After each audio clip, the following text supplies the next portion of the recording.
Welcome to the Crawcast. I'm your host, George Krawczak, and this is what happened in Week 17 of the NFL season. And if you like this type of content, make sure to hit that subscribe button like it owes you money. The first game of the week was the Kansas City Chiefs versus the Pittsburgh Steelers. The Chiefs won 29-10. The Chiefs' leading passer was Patrick Mahomes, who had 320 yards and 3 touchdowns. Their leading rusher was Kareem Hunt, who had 20 yards and a touchdown.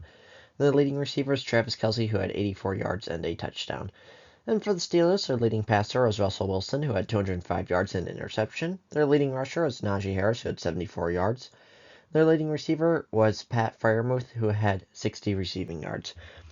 So in this game, it was pretty close throughout most of the game, and then eventually the Chiefs kind of just took over and won it.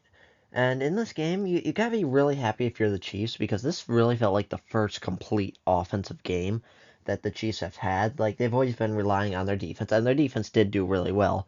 But their offense has struggled quite a bit, and Patrick Mahomes has struggled a bit. And now this is the first offensive game where Patrick Mahomes looked really good. The running game did struggle, but overall they looked good. And for the Steelers, like, they just struggled in the red zone and scoring. They couldn't get in the end zone. They struggled scoring touchdowns, and Russell Wilson had an interception. And overall, this kind of feels like it should have been a little bit closer because, I think these are pretty two even teams where their offense has been struggling for most of the year and their defenses are good. But overall, both these are playoff teams. The Chiefs do lock up the 1 seed, so they will not play next week or sorry, not play their starters next week, and the Steelers made the playoffs, so you gotta be happy if you're the Chiefs. The next game is the Baltimore Ravens versus the Houston Texans. The Ravens won 31-2. The Ravens' leading passer was Lamar Jackson, who had 168 yards and 2 touchdowns. Their leading rusher was Derrick Henry, who had 147 yards and a touchdown. And their leading receiver was Mark Andrews, who had 68 yards and a touchdown. And for the Texans, their leading passer was C.J. Stroud, who had 185 yards and an interception. Their leading rusher was Joe Mixon, who had 26 rushing yards. Their leading receiver was Nico Collins, who had 59 receiving yards. So this game, I think, kind of went how everyone expected. Like, the Ravens are real Super Bowl contenders, and the Texans, they're kind of just lucky they're in a bad division. I really don't believe in this Texans team at all. Their only receiver is basically Nico Collins, and once the team shuts down him, CJ Stroud has nowhere to go. CJ Stroud's been struggling a lot this year, and is clearly not taking a second-year leap. And then the Ravens, Lamar Jackson's looking really good. Derrick Henry's probably the second best running back in the NFL. Um, and overall, their defense looked great. It's just that, again, the Ravens are a really good team. They have great offense, a great defense, and the Texans, they're just not good. Their offense struggles a lot. Their defense is not good, and I think they'll probably be one and done in the playoffs. Again, they just got really lucky. They're in a horrible division, so they kind of easily won it. But again, this is exactly how you'd expect this a matchup like this to go. The next game is the Seattle Seahawks versus the Chicago Bears. The Seahawks won 6-3. The Seahawks' leading passer is Geno Smith, who had 160 yards. Their leading rusher is Zach Charbonnet, who had 57 rushing yards. And their leading receiver was Noah Fant, who had 43 receiving yards. And for the Bears, their leading passer was Caleb Williams, who had 122 passing yards and interception. Their leading rusher was DeAndre Swift, who had 53 rushing yards. Their leading receiver is DJ Moore, who had 54 receiving yards. So this is a bad game overall. Both teams' offenses really didn't play well and didn't have anything going for them. And I can't believe the Bears did it again. They did exactly what they did against the Lions, except for it was against the Seahawks. So they're at about the 40-yard line. So it would have been like a long 55-yard field goal. Still makeable, but it would have been a long field goal. They had 2 timeouts, and then they just throw 3 incomplete passes to get to fourth down. And then they don't even attempt the field goal. They just go for it on fourth down, and they don't get it. So the issue with this is like you should at least run the ball once to try to get a little bit closer for your kicker um to tie the game up. But it was just bad clock management, and it didn't really make sense.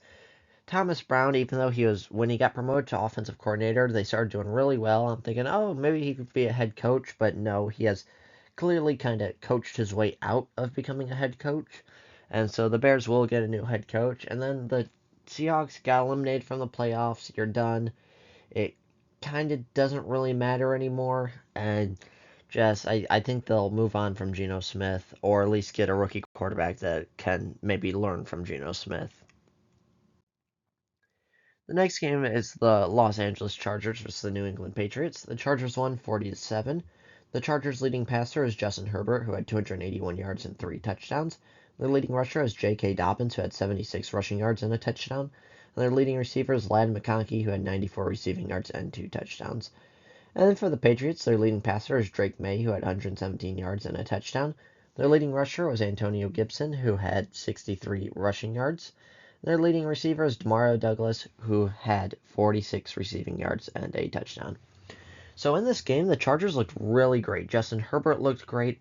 He finally has a defense under him, and I think that kind of gets a lot of credit where, kind of like what we were talking about, we'll talk about Joe Burrow in a minute, but, with these quarterbacks are like, they have a great team, but they just can't do anything because their defense is so horrible. That's of Justin Herbert. His defense has been so horrible his whole career that he really hasn't been able to do anything. And now that he's a competent defense, he looks great. J.K. Dobbins also looking great. And then the Patriots, they're kind of an interesting team.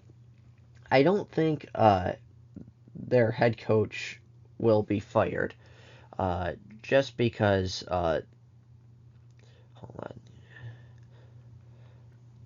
Or Jerod Mayo. I don't think he will be fired, but it's starting to get closer and closer to that point where I don't think he's necessarily underperforming expectations because these were the expectations. The Patriots coming into the league or coming into the season were going to be one of, if not the worst team in the NFL, and he's kind of meeting expectations. The issue is the coaching because Drake May has been looking pretty good, and Jerod Mayo probably does deserve some credit for that.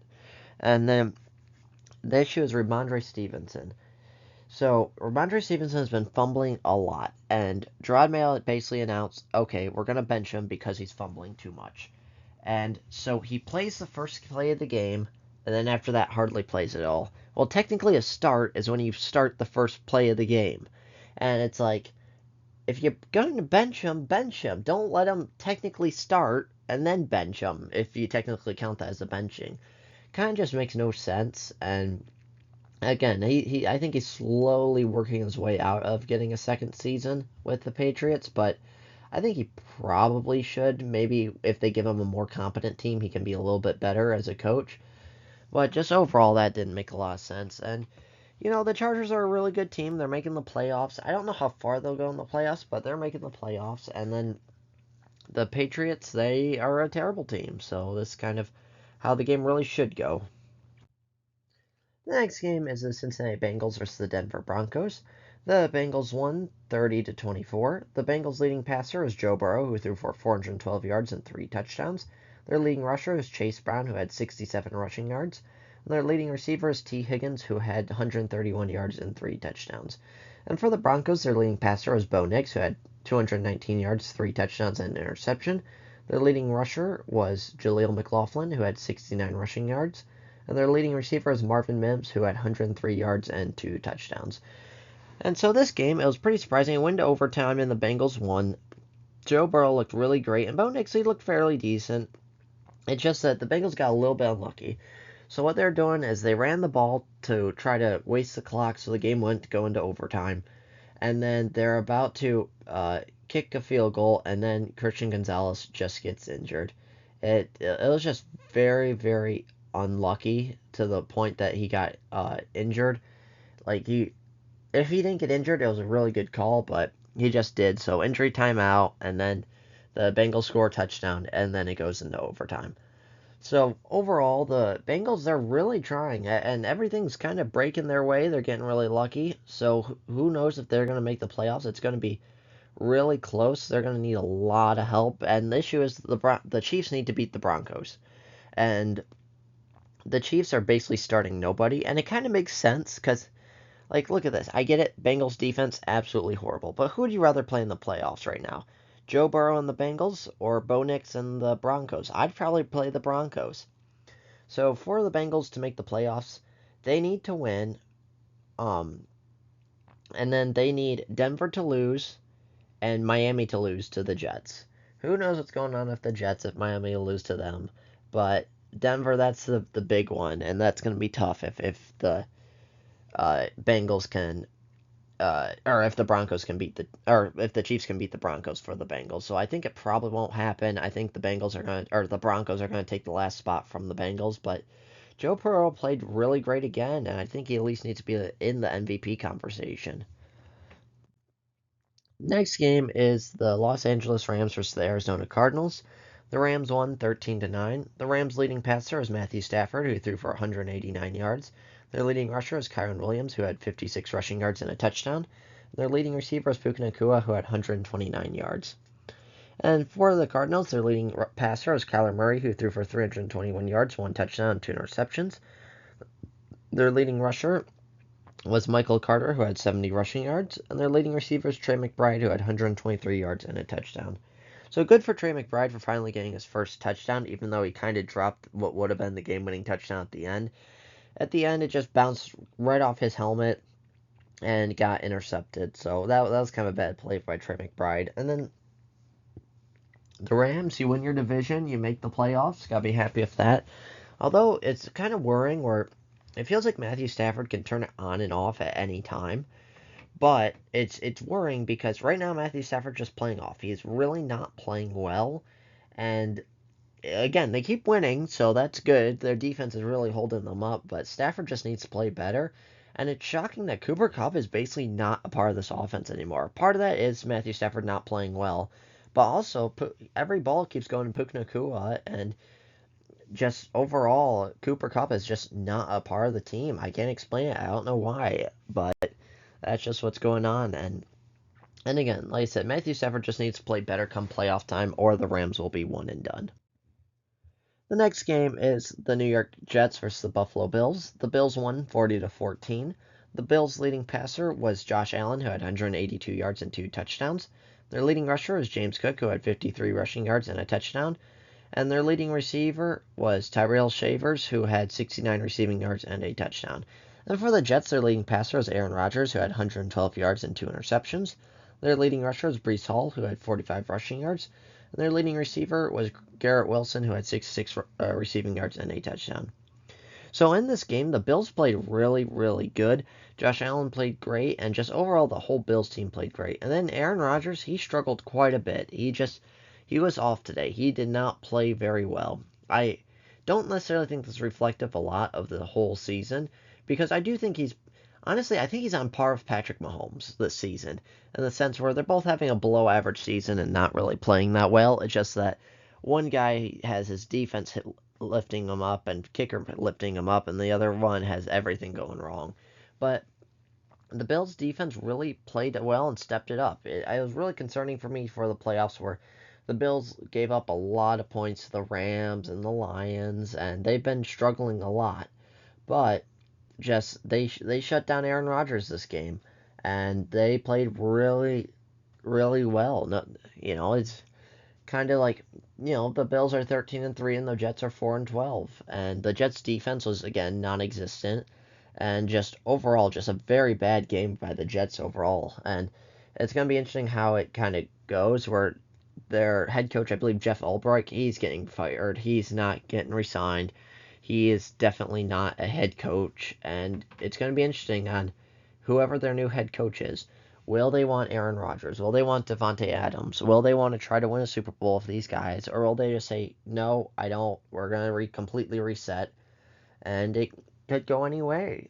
So, again, Aaron Rodgers has been playing really well of late, and just this is the first game where he really regressed and didn't play well. The next game is the Philadelphia Eagles versus the Dallas Cowboys. The Eagles won 41-7. The Eagles' leading passer is Kenny Pickett, who threw for 143 yards and a touchdown. Their leading rusher is Saquon Barkley, who had 167 yards. And their leading receiver is Devonta Smith, who had 120 yards and two touchdowns. And then the Cowboys, their leading passer is Cooper Rush, who had 147 yards, a touchdown, and two interceptions. Their leading rusher is Rico Dowdle, who had 104 rushing yards. And their leading receiver was Brandin Cooks, who had 52 receiving yards. So this game was actually very promising for the Eagles, just because it says it does not matter who their quarterback is, they can win no matter what. So just in case Jalen Hurts is injured come playoff time, although who knows how long he's going to be out for, because they've been basically riding Saquon Barkley this whole season. Jalen Hurts has just been having an okay year, but overall, this has been Saquon Barkley's team and Saquon Barkley's year. And it doesn't matter if it's Tanner McKee or Kenny Pickett, they will win due to Saquon Barkley and a decent defense. And that's it. It sucks for Saquon Barkley. He's not going to break the rushing record, although I do think it kind of evens itself out because, Eric Dickerson got in 16 games and Saquon Barkley would get 17, but there's no point of playing him. I saw people like, oh, just play him. Let him try to get 100 and like 5 rushing yards. No, don't. Because there's zero point to doing that. If Saquon Barkley gets at least a little injured and then all of a sudden Jalen Hurts can't go, Saquon Barkley can't go, and you're expecting Kenny Pickett to be like lift you into the playoffs? No, nope, don't do it. It might be a good story, just like Nick Foles of your backup quarterback leading you to the playoffs, but it's literally no point. There's 0 point for Saquon Barkley playing. Let him rest up. He's probably going to get a heavy workload in the playoffs, and just nope, don't play him at all. And for the Cowboys, they've just been struggling a lot. Their defense has been struggling. Their offense has been struggling. Cooper Rush clearly isn't the answer. Well, they signed Dak for a mega deal, so Dak's going to be coming back. But yeah, they shut down CeeDee Lamb for the season, and I don't know. It just feels like they're not really trying to win games. They're trying their best, obviously, to win games, but they're not good enough. And the Eagles are simply just the better team.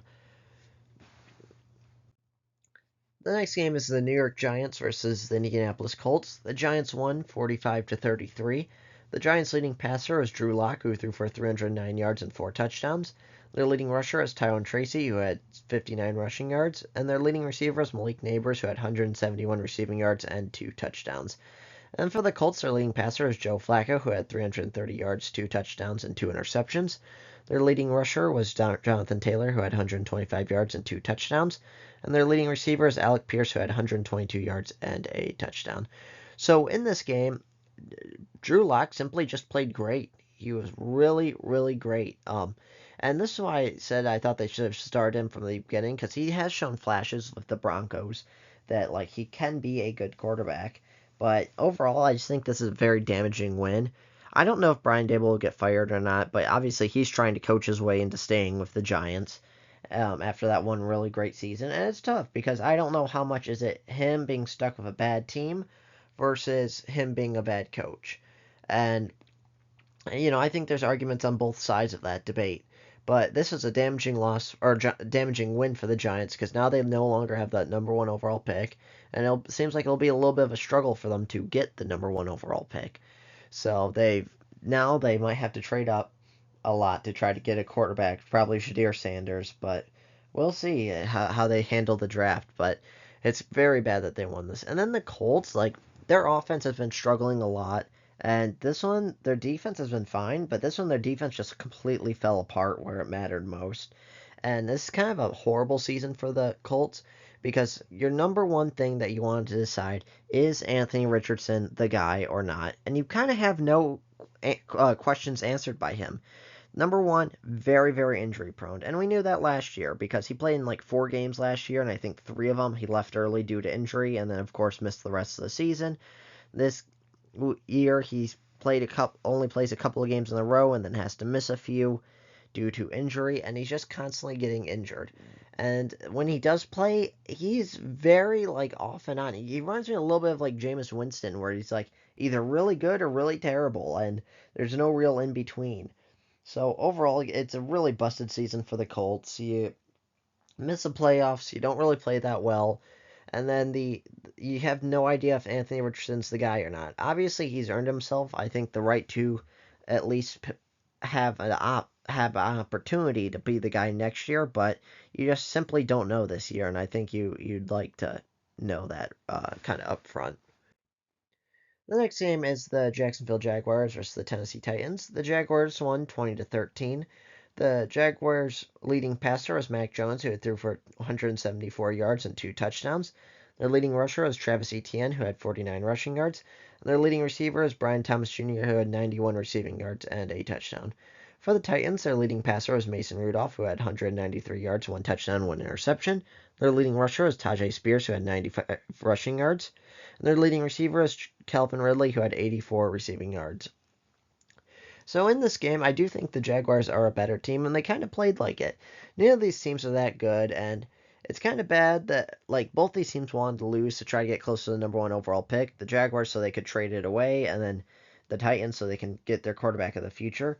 I don't understand though why Mason Rudolph is playing for the Titans. It makes no sense to me because clearly Mason Rudolph is not the guy. Clearly Mason Rudolph is not your future. Whereas Will Levis, he's literally shown a couple of flashes that he could be your future.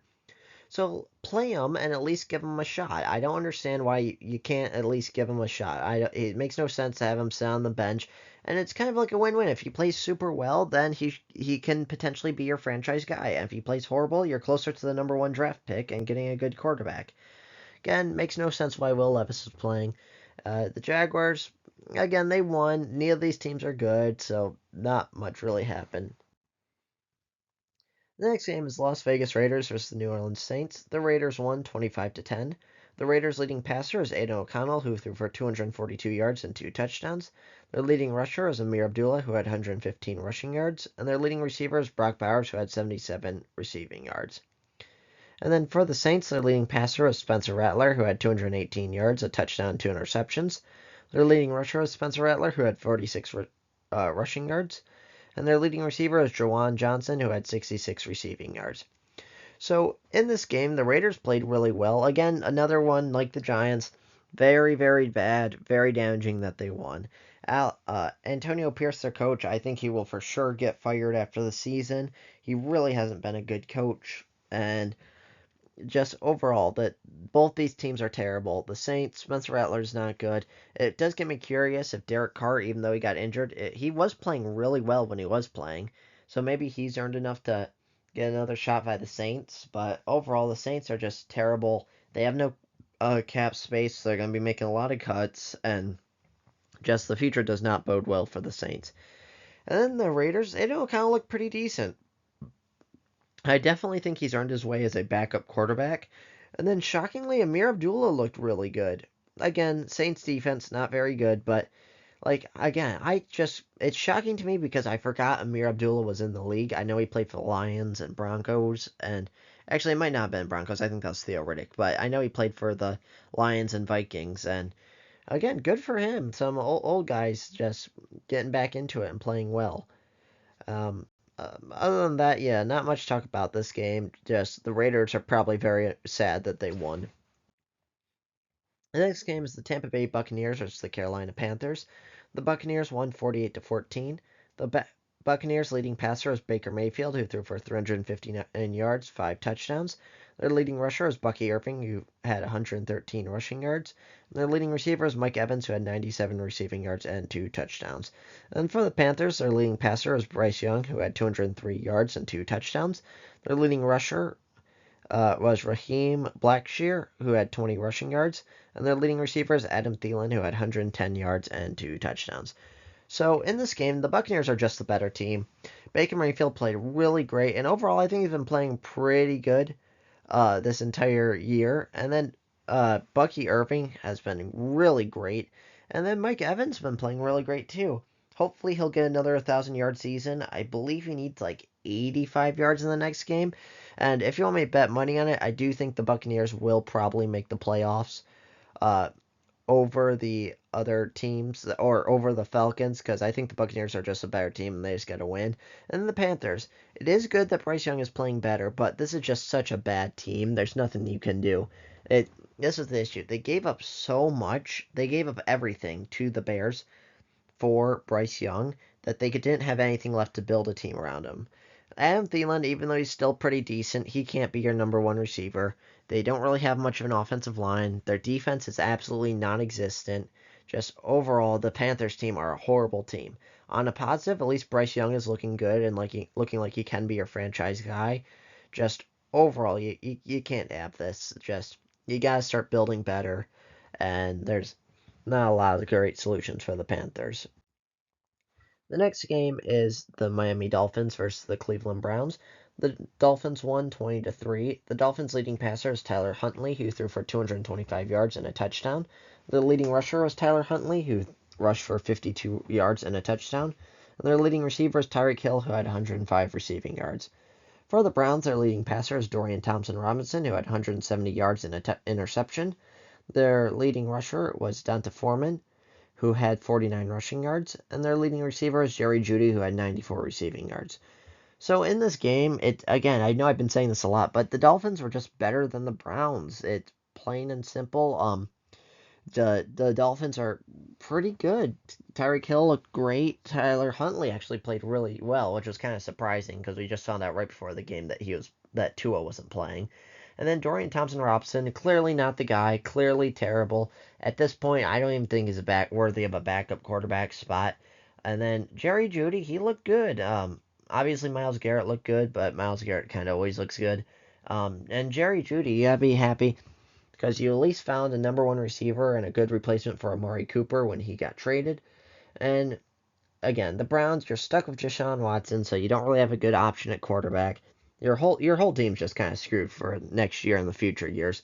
Whereas the Dolphins, you do have a decent team. I don't think they're going to make the playoffs, but just overall, at least you're finishing on a strong note. And if Tua didn't get injured early in the year, it's kind of like what could have happened, and I don't know. But again, he just got unlucky with injuries at the beginning of the year.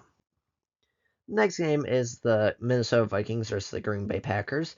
The Vikings won 27-25. The Vikings' leading passer was Sam Darnold, who threw for 377 yards, 3 touchdowns, and an interception. Their leading rusher was Aaron Jones, who had 47 rushing yards. Their leading receiver was Justin Jefferson, who had 92 receiving yards.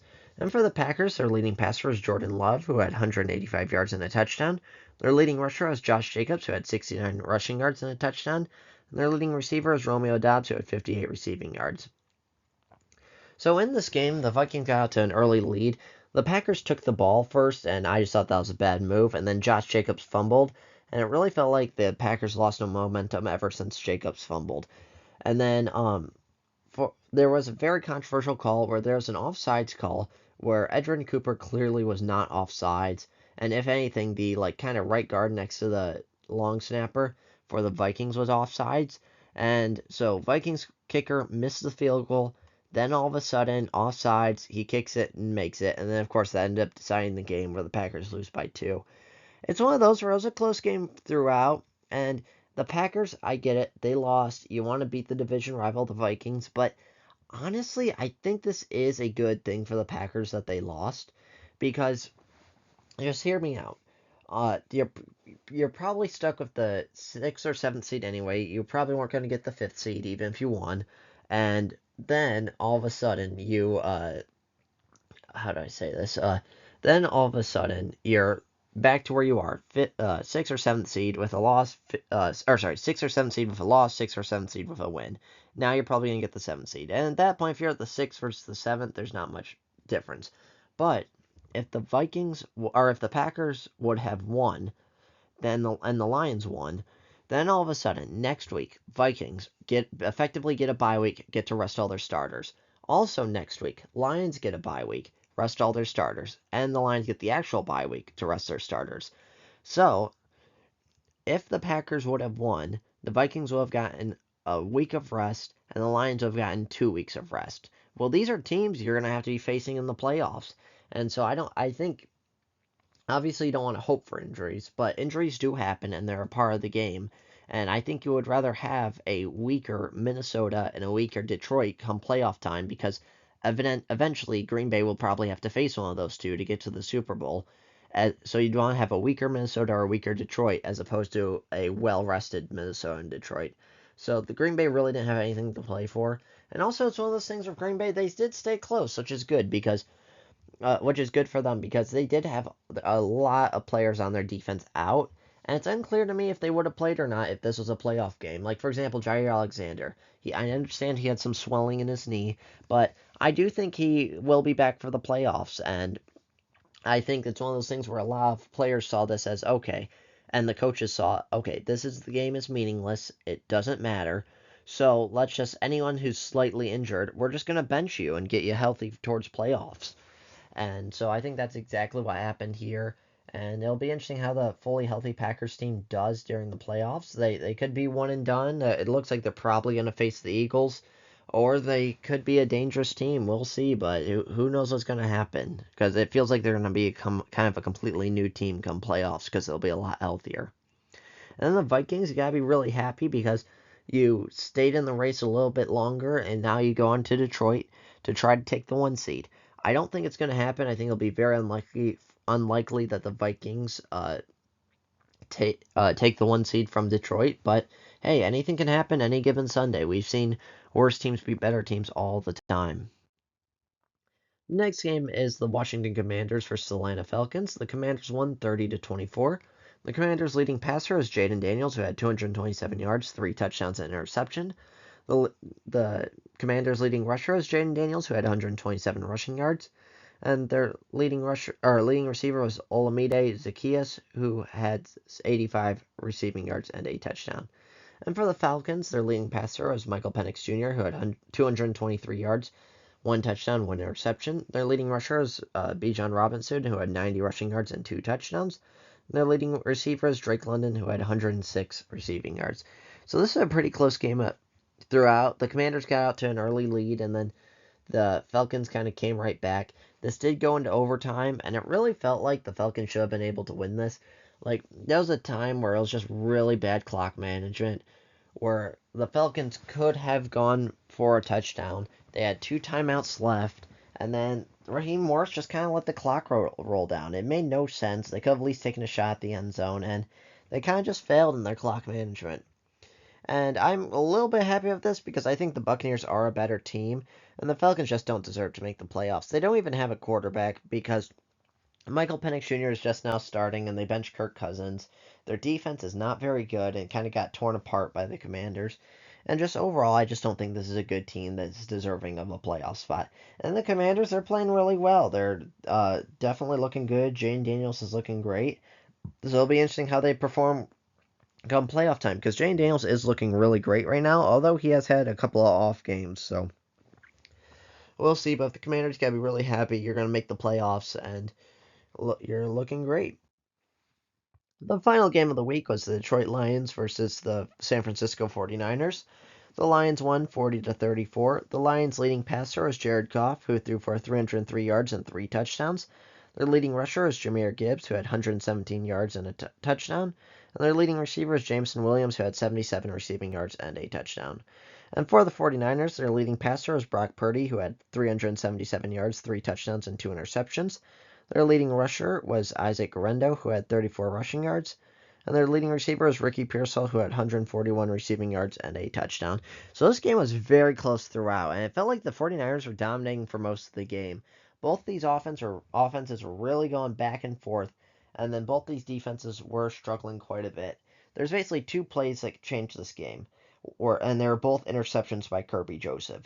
So the first one, which was one that really made no sense, where it was just a horrible pass by Brock Purdy, who threw it right to Kirby Joseph. It really shouldn't have happened. I don't understand the thinking behind Brock Purdy, and the ball just kind of came out horribly, and it was a horrible pass. And then the second one was an amazing play by Kirby Joseph. He read it perfectly and was really, really great on that. And then the Lions, like, come playoff time, this is concerning. When you face these better teams, it's how do you stop their offenses? The Lions defense is beat up and not very good. But this is how they did it last year. Last year their defense was not very good, but then all of a sudden their offense is one of the best in the league. And then this year they started to change that around of their defense finally playing a little bit better, and then they just got beat up and injured. In this game, I did disagree with them playing their starters because I thought they should have benched them, and rested up and got healthier for Minnesota in the playoffs because this game meant nothing for Detroit. But it also is building momentum, and momentum is a real thing, and playing with confidence is a real thing. And so, again, Detroit had a really creative game plan. They had like a pull pitch play with Amon St. Brown pitching the ball to Jameson Williams for a touchdown. It was funny, even though it didn't work. They had a fake end around to Penei Sewell, who I think will get his touchdown next week. Imagine that game-winning touchdown by Penei Sewell to send the Lions to the 1 seed, which I think will happen. And this overall, the Lions just played a much better game, were mistake-free, and just the 49ers, too, also another thing that's happened, their kicker, Jake Moody. He was playing really well, and then all of a sudden he got injured, and he's come back, and he's just been terrible. And again, that's cost them the game. And the 49ers just aren't a very good team. They're not a playoff team. And the Lions, their defense really needs to step up and try to work in connection with this high-powered offense. But although the Lions, you still got to put them as the favorites to win the Super Bowl potentially. So that's what happened in Week 17 of the NFL season. Let me know your thoughts in the comments below, and make sure to hit that subscribe button like it owes you money, and I'll see you on the next one.